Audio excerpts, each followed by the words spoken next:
involved at Purdue University, and his research interests are in intelligent buildings, information and communication technologies.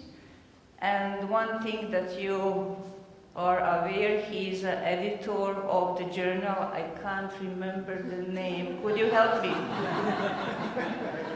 Automation in Construction. I'm also thrilled to see that in this historical place, at these historical buildings, we are witnessing the changing of the history of the construction. So we are shifting a paradigm. Construction industry 4.0 is not good enough anymore. So please, Miroslav, take us to the future.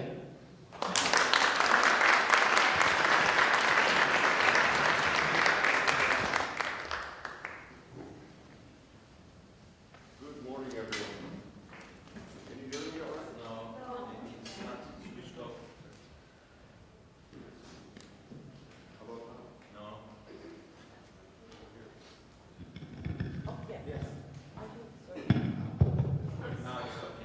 All right. It's a little bit. Okay, so this talk is a little bit different from what you have heard in previous keynotes. It's going to take us into the future. It's not very technical, but I want to share some ideas and hopefully thought-provoking ideas that we can step away from later on and decide what kind of future awaits us. And it's something that we will have to ponder upon for a while before it actually sinks in, because we are in the world where change is happening constantly, and the only constant thing about the future is that it's likely to change, no matter what. So we've been living in this world of information technology that we have become totally dependent on. We cannot imagine even the present day life without such necessities as a mobile phone, for example. I asked my students not long ago if they know anyone at all who does not own a mobile phone, and they looked in disbelief at me and said, no, such a person cannot possibly exist. Well, I just quickly pointed out to them that more than 20% of the world population has no access to electricity. So how can you possibly have a mobile phone if you have no electricity? But on the other hand, I traveled to far away places like Kolkata, India, and I have seen slums, and even in South Africa, in Soweto, outside of Johannesburg. And I've seen these people who are really destitute, especially in India. They have no place to live, they sleep on the sidewalk, they scavenge garbage cans for food. The most amazing thing I saw these people do, almost everybody was clenching a mobile phone in their hand. How can you possibly afford a mobile phone if you don't have enough resources for basic necessities in life? But it's true. It has become an absolute necessity. There was a survey done about 10 years ago in the US about what was the most revolutionary technology that changed the field of construction management.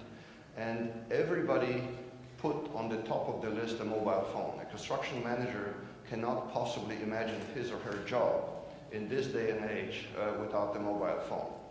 There's even new terminology that is coming up. So for example, a tablet that's small enough to fit into the palm of a big man's hand with a SIM card is no longer called a tablet. It's not a mobile phone, it's a phablet with a PH, because you can read BIM files on a tablet like this, and you can use it as a mobile phone. You can communicate at the same time. So all of these things have totally revolutionized the way that we do business in the construction industry. So here are some publications about Construction 4.0, and it's becoming a household name, at least among researchers in the construction engineering and management field. But also among practitioners. And there are books on construction 4.0 that have appeared practically in every major language. So not just English, but French, even Arabic, certainly Chinese. And so we all know Industry 4.0 paradigm, and Construction 4.0, of course, is a subset of that paradigm. So we're going to spend a little bit of time reviewing what these technologies actually mean and what they are. So here is the genesis of the industry. There was a similar slide shown by one of the speakers yesterday, one of the breakout sessions, about the history of these paradigms. So we have Industry 1.0 that really starts with the invention of the steam engine, James Watt, in England, that sparked the Industrial Revolution. And only to realize what Industry 5.0 and Industry 1.0 has done, and specifically Construction 1.0, is only to point to the example of Erie Canal in the US. And in fact, all the major canals that connect Great Lakes in North America, that allow ship-going vessels to enter into ports such as Chicago or Minneapolis, through the series of these canals, to ship all the cargo down the Mississippi River, all the way down to the Gulf of Mexico. And to realize that these canals were built way before hydraulic power was invented as a technology to help construction industry implement this technology in heavy construction machinery and equipment. So the steam shovels were the ones that were primarily responsible for all the earthwork that was done for the construction of all these canals connecting Great Lakes in North America. So that was at that time.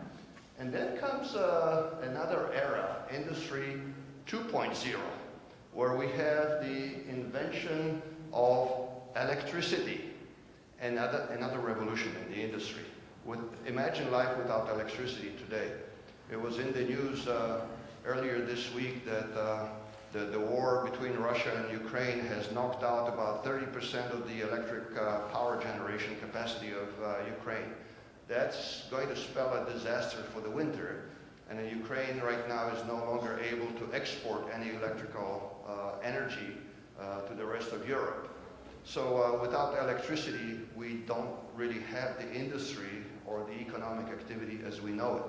So it's absolutely crucial that this form of power generation, or this form of power, is sustained well into the future. We cannot possibly imagine life without it. And here comes Industry 3.0, which is the invention of assembly line, mass production.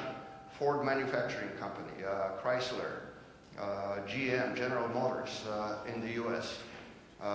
Mass production of automobiles. Again, a revolution in the way that we live our lives, a revolution in the transportation industry, and we cannot possibly imagine life without personal automobile these days. Look at Istanbul. How many autos are there in Istanbul? The construction industry is also greatly affected by the fact that we no longer have to rely on animal power to carry heavy objects, let's say from prefabrication plants or any sort of production facilities directly to project sites. And here comes Industry 4.0, which is the present time, where we have Internet of Things, where we have super connectivity, where we have now the fifth generation of the wireless communication networks, where we totally rely on wireless communications in our daily lives. I just mentioned mobile phones, that you cannot imagine how it was going back 20, 25, 30 years ago, where mobile phones didn't exist. By the way, United States, where I live and work, was one of the last, maybe the last major country to adopt widespread use of wireless telephony. Why?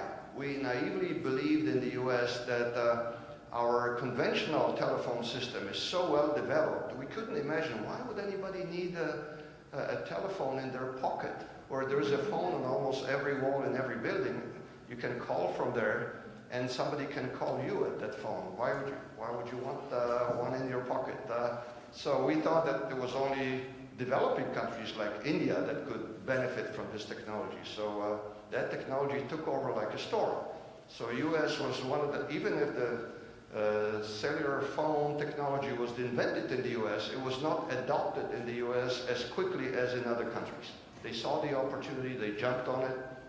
Same situations arise from time to time in the construction industry. So the construction industry has this reputation of being least technologically